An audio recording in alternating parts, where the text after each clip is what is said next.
केशव देव महाराज की, श्री कृष्ण कन्हैया की, श्री वृंदावन बिहारी लाल की, भारत माता की, भारत माता की, यमुना मैया की, यमुना मैया की। बहनों और भाइयों, आज पावन जन्माष्टमी का शुभ आयोजन है। मैं इस अवसर पर संपूर्ण वृंदावन वासियों को, उत्तर प्रदेश वासियों को और पूरे देश और पूरी दुनिया के अंदर जहां कहीं भी सनातन धर्मावलंबी निवास करता है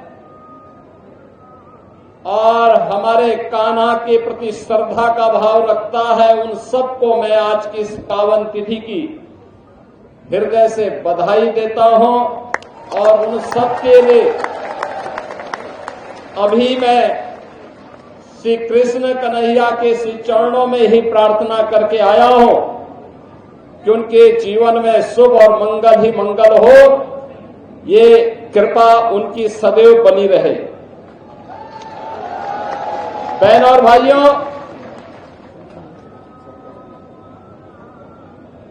5000 वर्ष से भी पहले से ये ब्रजभूमि भगवान श्री विष्णु के पूर्ण अवतार के रूप में द्वापर में अवतरित भगवान श्री कृष्ण के पावन अवतार और लीला की भूमि के रूप में जानी जाती है।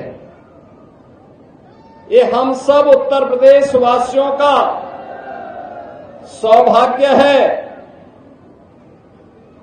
कि भगवान श्री विष्णु के जो अनेक अवतार हुए हैं, उन्होंने अपने अवतार से उत्तर प्रदेश की भूमि को बार बार कृतार्थ किया है। अगर अयोध्या से राम जन्मभूमि के रूप में जानी जाती है, तो हमारी मथुरा भगवान श्री कृष्ण के पावन अवतरण की भूमि है। भगवान श्री कृष्ण ने अपनी संपूर्ण लीला इसी ब्रज क्षेत्र में, यहां पर उनकी लीला को देखने जानने का सौभाग्य इस ब्रजभूमि को प्राप्त हुआ। आज भी यहां के रज रज में, कण कण में श्री कृष्ण की भक्ति, राधा रानी की शक्ति के दर्शन इस ब्रजभूमि में हम सबको होते हैं। जो भी कृष्णमय हुआ, उसने अपने जन्म और जीवन को धन्य कर दिया। बहन और भाइयों, ये हमारा सौभाग्य है कि मुझे पिछले 8-9 वर्षों से हर वर्ष 2 बड़े आयोजनों में यहां पर साक्षी बनने का अवसर प्राप्त होता है। जन्माष्टमी का पावन पर्व भी और बरसाना में रंगोत्सव के पावन आयोजन में भी। और इसीलिए हमारी सरकार ने तय किया कि हम लोग मथुरा, वृंदावन, बरसाना, गोकुल, बलदेव, गोवर्धन और राधा कुंड को तीर्थ के रूप में उसकी पौराणिक मान्यता को फिर से बहाल करेंगे। ये डबल इंजन की सरकार प्रधानमंत्री मोदी जी के मार्गदर्शन और नेतृत्व में इस पूरे अभियान के साथ पूरी प्रतिबद्धता के साथ लग करके अपनी आध्यात्मिक विरासत के संरक्षण के लिए और श्रद्धालु जनों की सुविधा के लिए अत्याधुनिक विकास के लिए प्रतिबद्ध है। ब्रज क्षेत्र के विकास के लिए ब्रज तीर्थ विकास परिषद यहां पर कार्य कर रहा है। सभी माननीय हमारे जनप्रतिनिधिगण मार्गदर्शन दे रहे हैं और कृष्ण कन्हैया की कृपा जो है यह क्षेत्र विकास के नित नए प्रतिमान को स्थापित कर रहा है। आज उत्तर प्रदेश अपनी आध्यात्मिक विरासत और अत्याधुनिक विकास के लिए देश और दुनिया के अंदर एक नए प्रतिमान को स्थापित कर रहा है।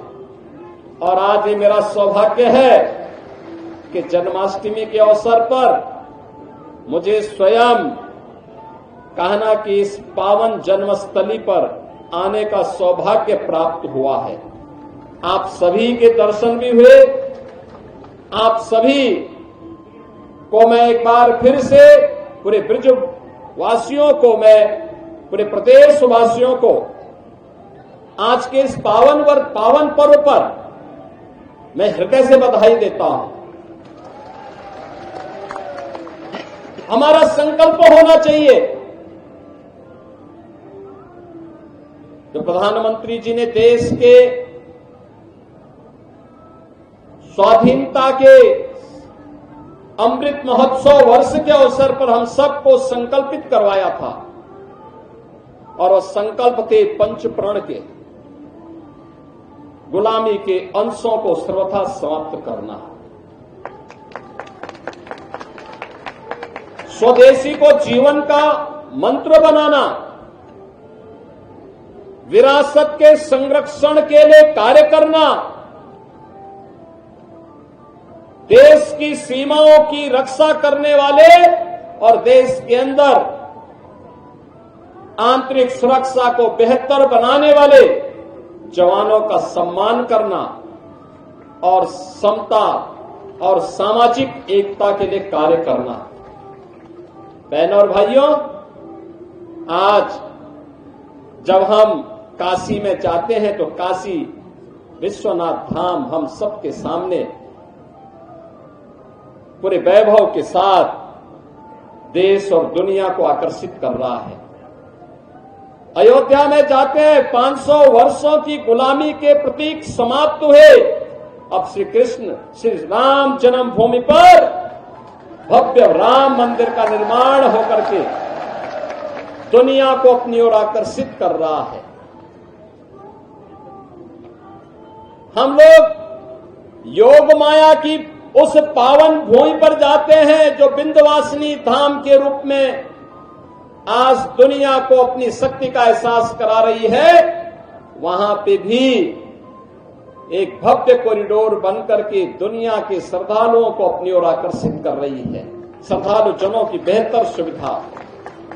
बहनों और भाइयों, यहां पर भी श्रद्धालु जनों को, आने वाली कोटि कोटि श्रद्धालु जनों की सुविधा के साथ ही 5000 वर्ष से अधिक की पौराणिक विरासत के संरक्षण के लिए आधुनिक विकास की प्रक्रिया के साथ जोड़ने के इस अभियान के साथ हम सबको मिलकर के कार्य करना होगा। याद करना उन दुष्प्रवृत्तियों से जो देश को कमजोर करना चाहती हैं, जाति के नाम पर, क्षेत्र के नाम पर, भाषा के नाम पर, किसी अन्य वाद के आधार पर, उनसे सावधान होना होगा। गौ संरक्षण के लिए अपने आप को समर्पित करना होगा और गौ संरक्षण का आदर्श केंद्र भी आज के दिन पर हमारा ये मथुरा वृंदावन बना हुआ है।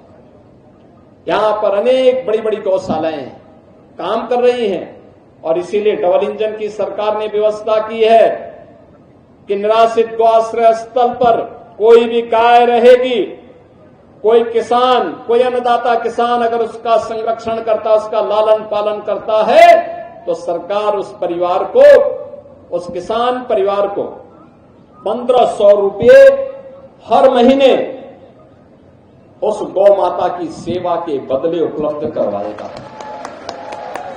16 लाख से भी गौवंश का संरक्षण वर्तमान में प्रदेश के अंदर किया जा रहा है।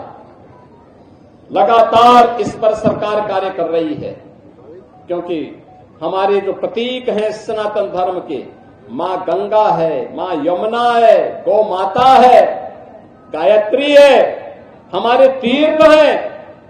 जब तक ये है सनातन का ध्वज ऐसे ही दुनिया का मार्गदर्शन करता रहेगा, विश्व बंधुत्व के भाव के साथ दुनिया को एकता और शांति और सौहार्द का मार्गदर्शन करता रहेगा। एक बार फिर से आप सभी को श्री कृष्ण जन्माष्टमी की हृदय से बधाई देता हूं, अपनी मंगल में शुभकामनाएं देता हूं। मेरे साथ बोलेंगे, श्री केशव देव महाराज की, श्री कृष्ण कन्हैया की, श्री राधे रानी की, श्री यमुना मैया की, भारत माता की, भारत माता की।